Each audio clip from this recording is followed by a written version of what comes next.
हाय everyone, welcome back. कोविड-19 से बहुत सारी फैमिलीज को काफी फाइनेंशियल इम्पैक्ट हुआ है और इसमें से कुछ ऐसी भी फैमिलीज हैं जिनको इमीडिएट फाइनेंशियल असिस्टेंस की जरूरत है। ऐसे बड़ी सारी स्कीम्स हैं जिसका लाभ ये फैमिलीज उठा सकती हैं, लेकिन प्रॉब्लम ये है कि बहुत सारे लोगों को इन स्कीम्स का पता नहीं होता। मैं हूं मनीष कुमार और आज मनी मैटर्स में हम ऐसी 11 स्कीम्स की बात करेंगे जिसका लाभ वो फैमिलीज उठा सकती हैं जिनको इमीडिएट फाइनेंशियल असिस्टेंस की जरूरत है। प्लीज लाइक, शेयर और कमेंट करें इस वीडियो को और साथ ही साथ चैनल को सब्सक्राइब भी करें ताकि आपको ऐसी और भी वीडियोस जल्द से जल्द मिल सकें।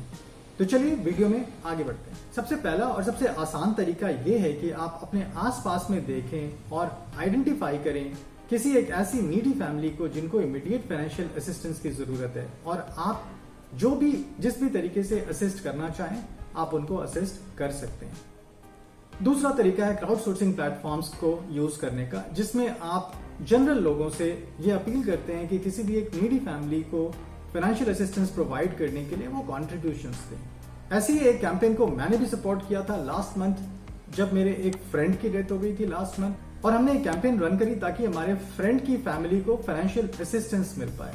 हमें बहुत अच्छे रिजल्ट्स मिले इस क्राउड सोर्सिंग प्लेटफॉर्म पे जिसका नाम है मिलाप, और यहाँ पे 750 से 800 लोगों ने फाइनेंशियल असिस्टेंस प्रोवाइड करी इस फैमिली के लिए। ये कैंपेन अभी भी चल रहा है और इससे बड़े अच्छे रिजल्ट्स मिले। तीसरा तरीका है फाइनेंशियल असिस्टेंस प्रोवाइड करने का, वो ये है कि बड़ी सारी प्राइवेट कंपनीज अपने एम्प्लॉयज के लिए एक टर्म इंश्योरेंस लेती है। हम में से बहुत सारे लोग प्राइवेट कंपनीज में काम करते हैं और हमें पता भी नहीं होता है कि हमारी कंपनी ने हमारे लिए टर्म इंश्योरेंस ले रखा है, और यूजुअली हमें ये पता नहीं होता क्योंकि कई बार ये हमारे ऑफर लेटर्स में भी नहीं मेंशन होता है। किसी भी फैमिली में अगर कोई ब्रेड अर्निंग मेंबर जिसकी डेथ हो गई हो कोविड-19 की वजह से और वो एक प्राइवेट कंपनी में काम करता था, इसके फैमिली मेंबर्स करिस्पॉन्डिंग कंपनी के एचआर से कॉन्टैक्ट करके ये मालूम कर सकते हैं कि क्या इस एम्प्लॉय के लिए कोई टर्म इंश्योरेंस कंपनी ने ले रखा था या नहीं। अगर ले रखा था तो आप इस टर्म इंश्योरेंस के अमाउंट को भी क्लेम कर सकते हैं। चौथी स्कीम का नाम है EGLI, जिसका फुल फॉर्म है एम्प्लॉय डिपॉजिट लिंक्ड इंश्योरेंस। हम में से जितने सारे लोग प्राइवेट कंपनीज में काम करते हैं वो EPF की कंट्रीब्यूशन हर महीने करते हैं। EPF में 2 कंट्रीब्यूशन होती है, एक एम्प्लॉयर की और दूसरी एम्प्लॉय की। एम्प्लॉयर कंट्रीब्यूशन का 0.5% इंश्योरेंस की प्रीमियम के फॉर्म में पे किया जाता है और ये इंश्योरेंस एम्प्लॉय को कवरेज प्रोवाइड करती है 6 लाख रुपए की। इस साल सेंट्रल गवर्नमेंट ने इस 6 लाख की अमाउंट को बढ़ा के 7 लाख कर दिया है, तो कोई भी प्राइवेट सेक्टर का एम्प्लॉय अगर उसकी डेथ हो गई है तो करस्पॉन्डिंग फैमिली EPFO में एप्लीकेशन फाइल करके ये 7 लाख रुपए क्लेम कर सकती है एज अ इंश्योरेंस अमाउंट। पांचवी बेनिफिट जिसका लाभ फैमिलीज उठा सकती हैं वो है PMSBY। इसका फुल फॉर्म है प्रधानमंत्री सुरक्षा बीमा योजना। ये एक ऐसा इंश्योरेंस है जिसमें आपसे पूरे साल में केवल एक बार मई के महीने में 330 रुपए का प्रीमियम लिया जाता है और बदले में आपको 2 लाख की टर्म इंश्योरेंस प्रोवाइड की जाती है। हमें से बहुत सारे लोगों को ये पता ही नहीं होगा कि हमारे फैमिली मेंबर्स इस इंश्योरेंस से कवर्ड हैं कि नहीं है।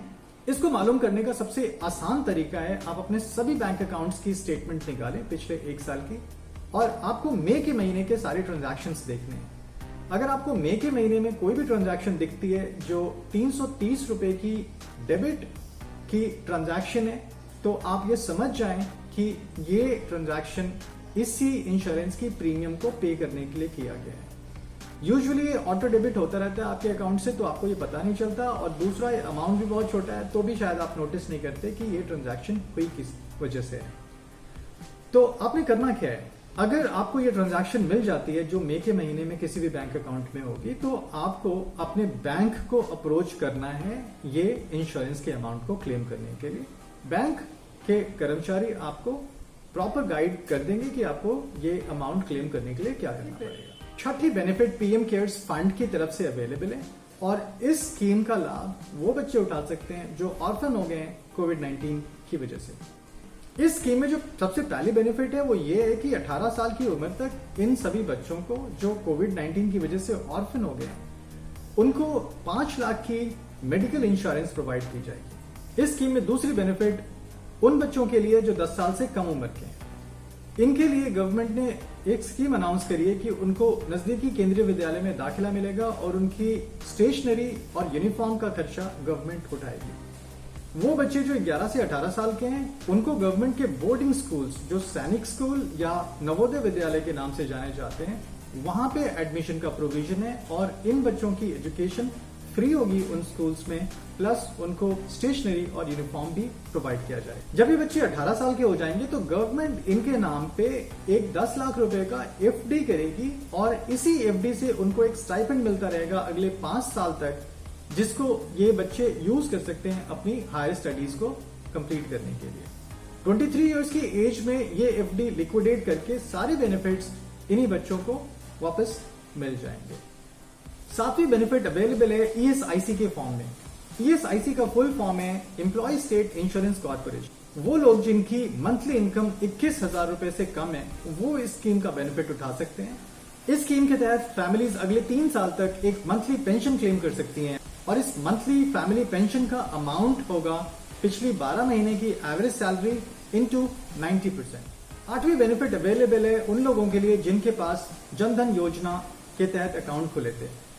अगर ऐसे लोगों के पास जनधन योजना अकाउंट के अलावा एक रुपए कार्ड भी है जो इसी अकाउंट से लिंक्ड है और ये डेबिट कार्ड अगर एक्टिव है तो ये अकाउंट आपको 30,000 रुपए की लाइफ इंश्योरेंस की कवरेज प्रोवाइड कर सकती है। इसे भी क्लेम किया जा सकता है। इसके लिए आप अपने बैंक से संपर्क कर सकते हैं। 9th बेनिफिट जो हमारे पास अवेलेबल है वो है मेडिक्लेम पॉलिसीज की एडिशनल बेनिफिट्स के थ्रू। हमें से बड़े सारे लोग अपनी एक पर्सनल मेडिक्लेम पॉलिसी रखना प्रेफर करते हैं। यूजुअली ये मेडिक्लेम कंपनीज आपको एक एडिशनल टर्म इंश्योरेंस भी प्रोवाइड करती है जिसका हमें पता नहीं होता है। आप अपनी मेडिक्लेम कंपनी से कांटेक्ट करके जान सकते हैं कि क्या आपकी मेडिक्लेम पॉलिसी में भी ऐसी कोई कॉम्प्रिहेंसिव टर्म इंश्योरेंस इनबिल्ट है और अगर है तो आप इसको भी क्लेम कर सकते हैं। 10वां तरीका है किसी भी एक एनजीओ के साथ जुड़ के उनको एक फाइनेंशियल असिस्टेंस प्रोवाइड करने का। बहुत सारे ऐसे एनजीओज हैं जो काफी सारी फैमिलीज को फाइनेंशियली सपोर्ट कर रही हैं, या तो उनके बच्चों के एजुकेशन के लिए या फिर उनके डे टू डे नीड्स को पूरा करने के लिए। हम अगर डायरेक्टली उनकी हेल्प नहीं कर सकते तो हम इन एनजीओज के थ्रू भी उनकी हेल्प कर सकते हैं। हम अपनी financial contribution directly in NGOs को प्रोवाइड कर सकते हैं और इनके जो ऑलरेडी रनिंग प्रोजेक्ट्स हैं उनको सपोर्ट कर सकते हैं। ऐसी एक एनजीओ जिसको एक्सप्लोर करते हुए मैंने देखा था वो आपकी स्क्रीन पे है अभी, आप इस एनजीओ के थ्रू भी जुड़ सकते हैं। Last but not the least, 11th वे जिससे हम किसी एक नीडी फैमिली को फाइनेंशियल असिस्टेंस प्रोवाइड कर सकते हैं वो है स्पेसिफिक स्टेट गवर्नमेंट्स की जो स्कीम्स उन्होंने लॉन्च करी है उसका बेनिफिट लेके। अलग अलग स्टेट्स ने अलग अलग स्कीम्स लॉन्च करी है और इसकी डिटेल्स आपको स्टेट गवर्नमेंट्स की वेबसाइट पे मिल जाएगी। आप जिस भी स्टेट को बिलोंग करते हैं अपने स्पेसिफिक स्टेट गवर्नमेंट की वेबसाइट पे जाके आप ये डिटेल्स मालूम कर सकते हैं। दोस्तों ये तो थे वो 11 तरीके जिसको यूज करके आप किसी भी एक फैमिली को जो कोविड से अफेक्टेड है इमीडिएटली फाइनेंशियल असिस्टेंस प्रोवाइड कर सकते थे। क्या और भी ऐसे तरीके हैं जिसके थ्रू आप इन फैमिलीज को फाइनेंशियल असिस्टेंस प्रोवाइड कर सकते हैं? अगर आपको मालूम है तो प्लीज कमेंट करें इस वीडियो को और डिटेल्स प्रोवाइड करें ताकि हम ऐसी सारी स्कीम्स का बेनिफिट नीडी फैमिलीज तक पहुंचा सकें। आई होप आपको ये वीडियो पसंद आई होगी।